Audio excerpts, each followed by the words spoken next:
Well, I never! It's time for another unexpected vidcast. I'm Pashbo Proudfeet. And I'm Rubyrae.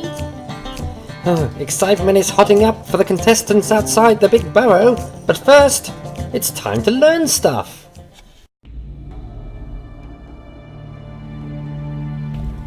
And welcome to Pashkoi's Middle-earth, where today Dee will take us to the Doors of Durin.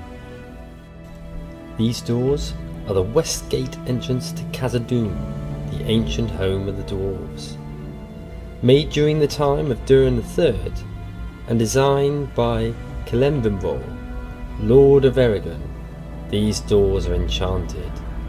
For a long time closed, these gates would have normally stood open, as in those days there was much friendship between elves and dwarves. Happy days indeed. When the doors are shut, they can be opened only by speaking the spell, in this case, Milon, which is Elvish for friend. This old entrance would have been the main access point that dwarves would have used whilst trading with the Eragon elves. The marshy water before us contains much that is evil. Tales tell of a watcher deep beneath the waves. The water flows from the Cyrenon, but all here is now dead, no longer beautiful.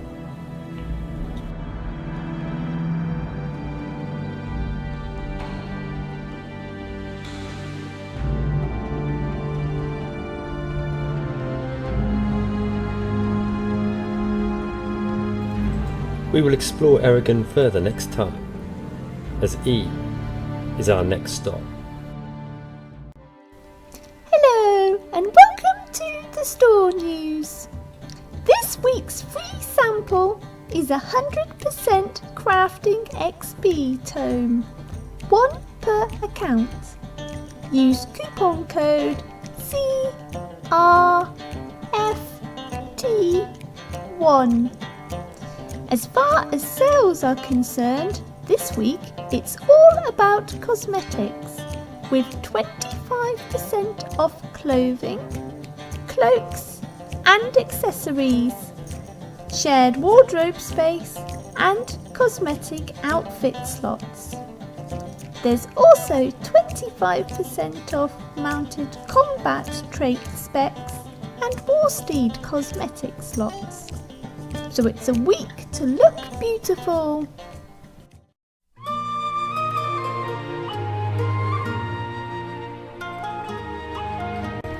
Hello, Chumbly from Laurelin here, with your brief community news.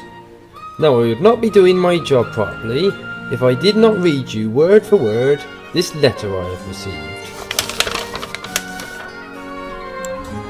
Good gentle hobbits and friends of the Shire, the Bounders are calling for your aid. The Shire has long been a happy, quiet land, with little to no of or care about movements in the great lands beyond. However, in the last years, threats have been increasing at our borders. Strange persons and creatures can be seen prowling in ever greater numbers, with the once exotic glimpse of a travelling elf or dwarf growing more common by the day. Were but wandering elves and dwarves our greatest threat, we would have little need for this call to service, but there are other shadowy things lurking and prowling. The need for bounders has never been so great, and the need for those bounders to be well armed and well trained is even greater. So, it looks like we'll soon be able to trade new tokens with the bounders for goodies galore. My, this is truly something to look forward to. Finally, keep your eyes out for Archet, which is scheduled for 9th of November. This consists of a fair with a market, street performers and an open air bar, followed by a concert, and all for a good cause of trying to rebuild the town of Archet. My, that's grand. Take care and speak soon. As part of the LOTRO Players Network, it is lovely to know that people send in donations to help keep this great resource going. This week, a big thumbs up and thank you to Joe Ersick. And now, let us go live to the Big Burrow household.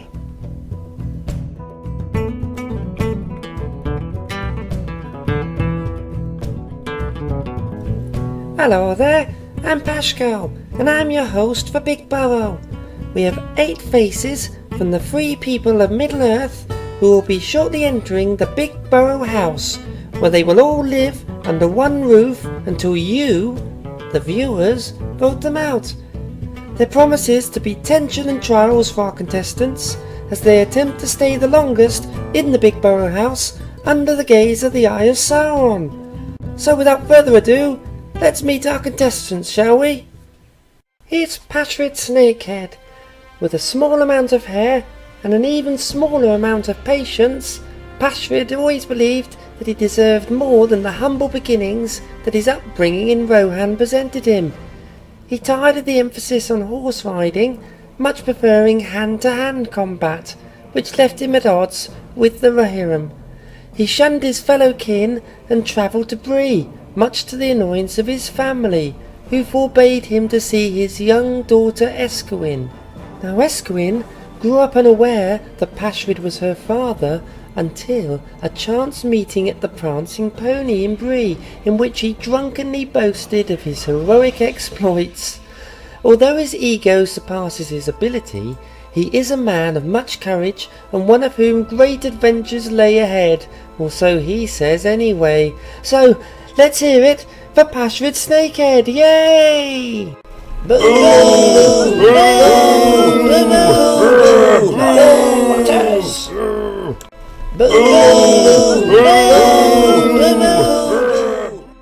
Next up, we have NIM Killeth Lumbar.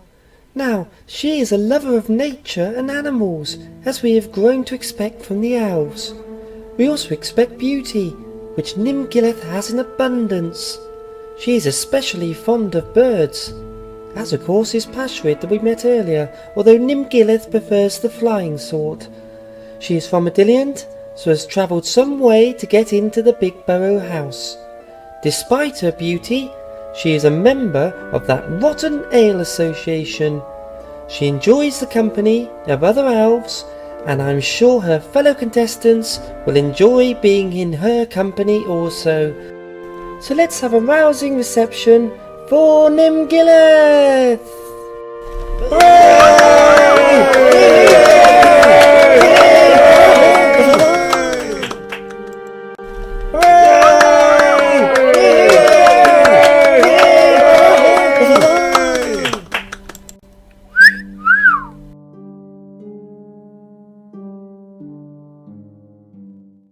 Now, there's bound to be tension with both dwarfs and elves in the house, so let's meet Hashman Skullcrusher. Now he's a guardian dwarf from the Iron Hills and the proud founder of the Pesky Dwarf Preservation Society. He's earned much renown as a worthy fighter and sound metalsmith, and he likes his extreme sports. But perhaps he's best known for his, what many believe to be an unhealthy, obsession with Mim, the petty dwarf of whom the tales of Durin tell. Although the tales tell that Mim was the last of the petty dwarfs, Pashmin has set out on a journey throughout Middle-earth to put an end to this belief.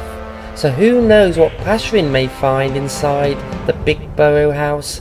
So let's hear it for Pashmin, everybody. Give a big cheer.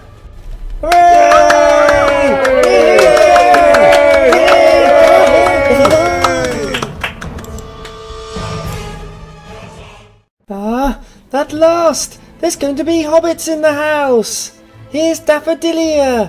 Now she loves singing, music and tales.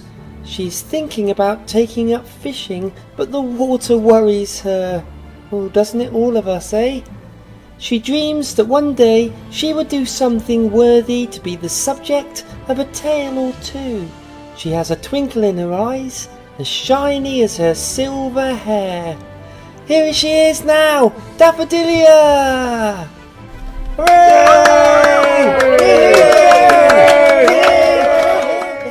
So next up, we have Pashadan Laquendi.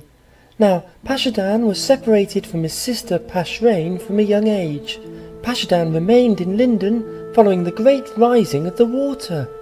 For many years he remained there in an effort to prove himself as both a jeweller worthy to challenge the mighty Nolder, of which he is of the same bloodline, but also as a skilled lawmaster. On the discovery of the reappearance of the One Ring, Pashadan left his homelands to aid the ring bearer in every way that he could, whilst also discovering the beauty of Middle-earth. Now, he's taken some time off of that particular quest to join us here in the Big Burrow house. Right now, it's Pashadan!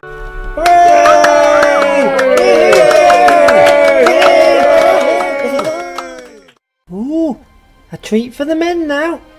Esquin Anwar is the daughter of our earlier contestant Pashrid. She had a very troubled upbringing, as you would expect with such a father. The two do not get on very well at all, with her womanizing father once accidentally chatting her up in the prancing pony before he knew it was his long-lost daughter. There are bound to be fireworks here.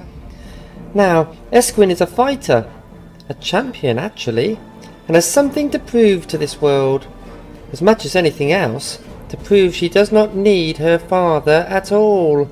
Oh, this is gonna be good. It's Esquin!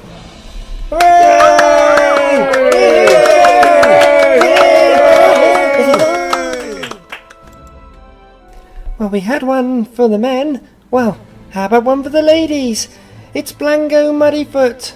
Now, Blango is a quiet hobbit who has never left the Shire. He doesn't like adventures, but he loves crafting. He spends most of his time making clothes and gathering materials such as metal and wood. His good looks make him a big hit with the young hobbit lasses. I just know you will all love him too. So into the Big Burrow house and into our hearts, it's Blango!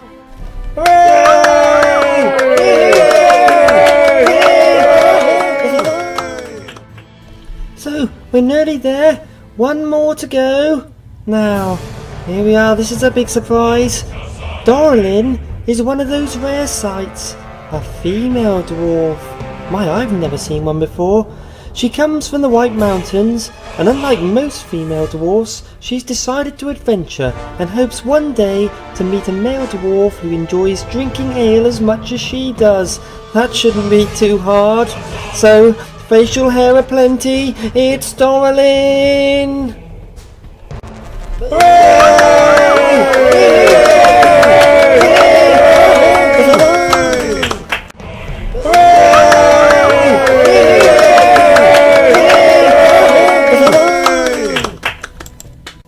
So, that's everyone in. We'll catch up with our contestants next week and see how they're all getting on in the Big Burrow. Or not getting on. You will also have the opportunity to vote out your least favourite member of the household. So see you next week, and remember, the Eye of Sauron is watching you.